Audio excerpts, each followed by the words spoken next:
சூரியன் தோன்ற இடம் நம்ம ராஜ்யம் தான்.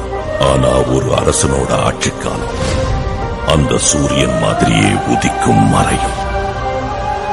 ஒரு நாள் என்னோட ஆட்சியில மறையிற இதே சூரியன் புது அரசனான உன்னோட ஆட்சியில உதயமாகும். நீ யாருங்கிறத எப்பவுமே மறந்துடாத.